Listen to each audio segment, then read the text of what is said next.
The worst year for a lot of us for our mental as well as physical health. So joining us this morning is best-selling author, coach, and fitness expert, Lisa Goldenthal. Hello and welcome. I'm Lisa G, your host. You're at the top of your game, yet the game is changing faster than ever. Strategies that got you here aren't the ones that'll keep you here. The pressure is relentless, and the fear of obsolescence looms large. That's why I'm here. Welcome to the new podcast series, Disrupted: How to Be Gritty and Unlock Performance. This is your chance where I sit down with today's tops in business, mindset, wellness, and success to help you master disruption and thrive. Thanks for coming, and we'll see you soon.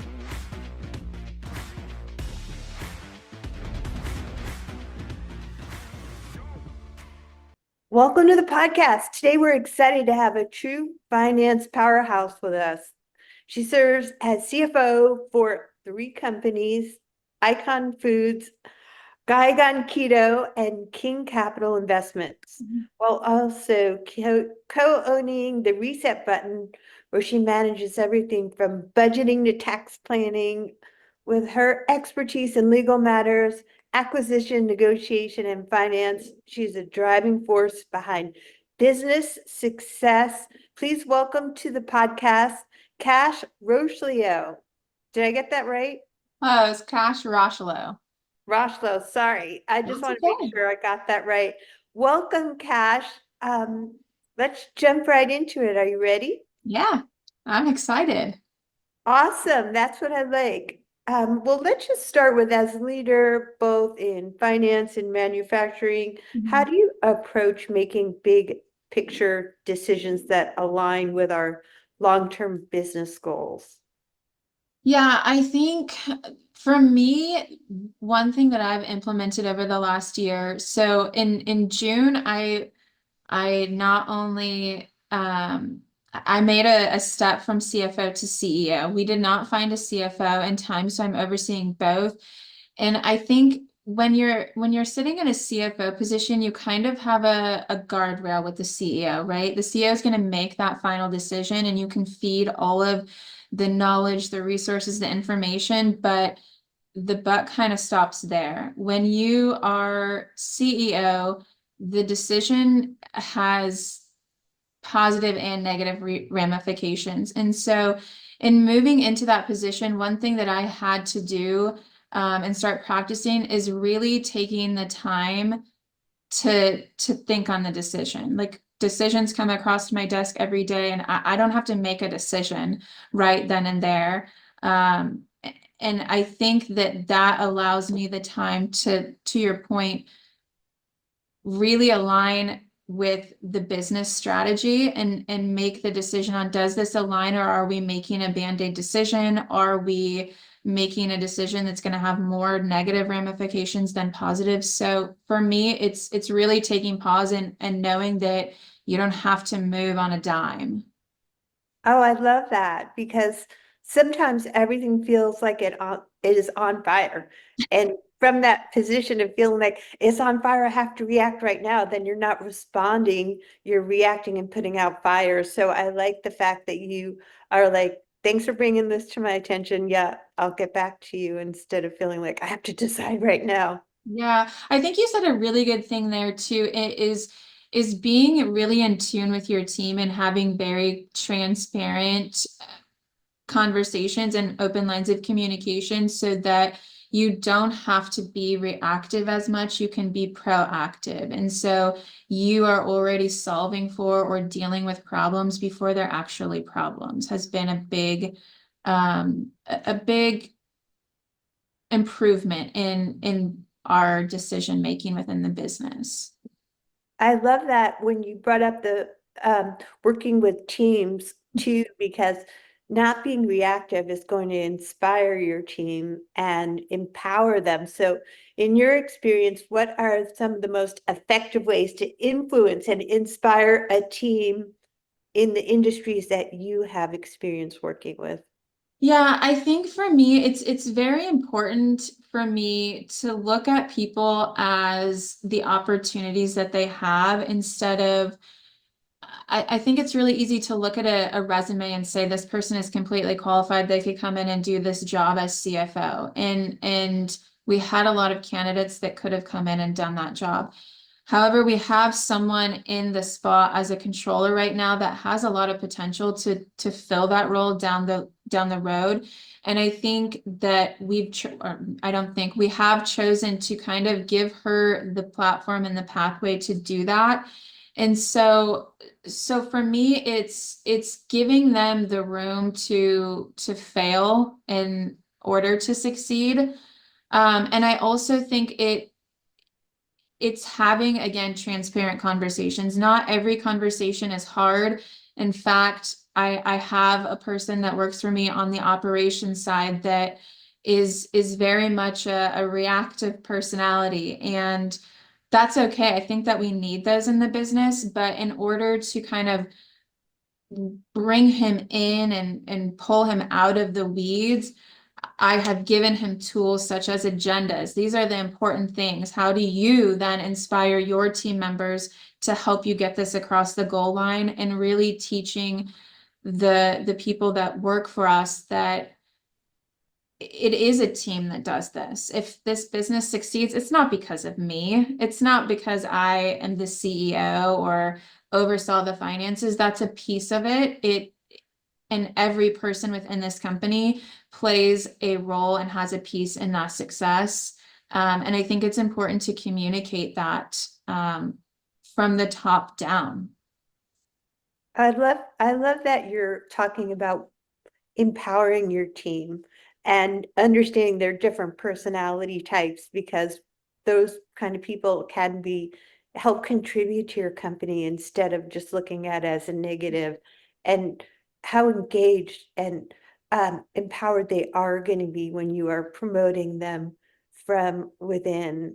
And Mhm. next question I wanted to ask you, as a female in business, women in business, we face unique challenges. What unique challenges have you had to face personally, and how do you want to inspire our audience to not only lead better, but lead better as a woman in business? Yeah, so women in business is probably the most important thing to me in my professional career. It truly is why I sit in the seat I sit in. It to empower women and pave the road for the women behind me. I love what this company does, and I love what all of the companies that I have a part in do. But I think for me personally, it's creating the awareness that women can do this. I also think on the flip side of that, something that's very important to me is that you don't have to do it all, right? I communicate with my husband regularly that the struggles that women deal with in, when you write an email, you have to worry about tone because people are reading a tone. Whereas when my husband sends an email, it's like, I just got an email from so and so. And so I think having, again, those transparent conversations of gender doesn't qualify this email. This is the information, and who it came from shouldn't matter. Read it as it is. I also think it's super important for me for women to understand that you can have a family and lead in business. Um, you can have things outside of business and do it, but the biggest piece to that is delegating and understanding that you can't do it all. And again, enabling your team. So women in business has got one of the biggest pieces of my heart because we have a right to be here and we shouldn't have to fight for that right. Well, when you look at people with C-suite titles, typically you're not going to see as many names that are women. And there is somewhat of a glass ceiling when you even do get there.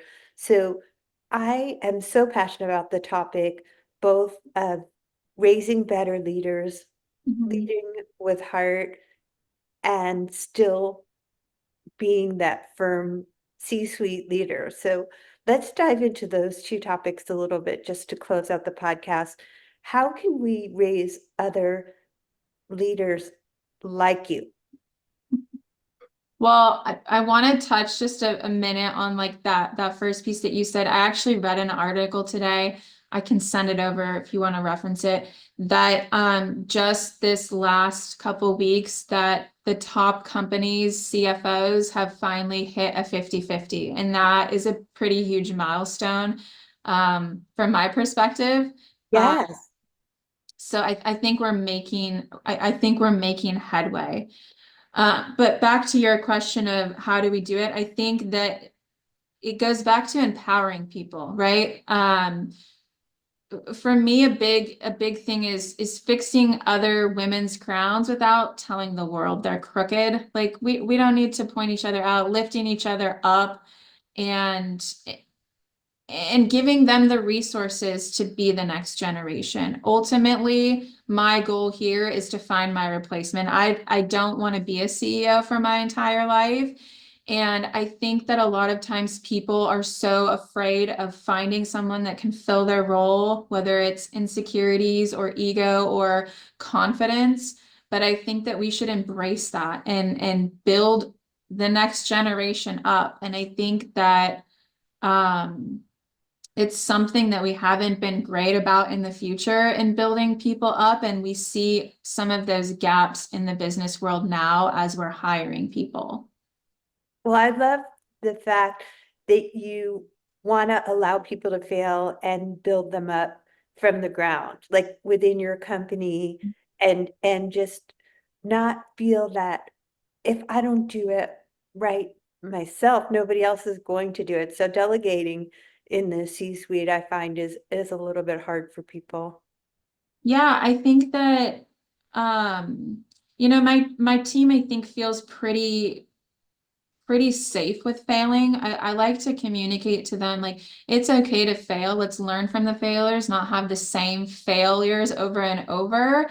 But I think that there is just as much beauty in the failures as there is in the successes, if not a little bit more, because you're growing. You're really growing in those failures and getting better as a person, as a employee, as a business. So I think that failure is a very important aspect of the journey. Well, I love embracing failure. That's such a wonderful note to end on. And where can people connect with you, Cash? The best place is LinkedIn. I'm very active on LinkedIn. You can email me when I'm not on LinkedIn. Email is the best way. And personally, Instagram is where I like to play. Okay, so what's your Instagram? It's just Kash Rocheleau at Kash Rocheleau. And so obviously LinkedIn will be the same. It is, yep. Wonderful. Well, thanks for being a fantastic guest and inspiring others to lead with passion. Thank you so much for having me.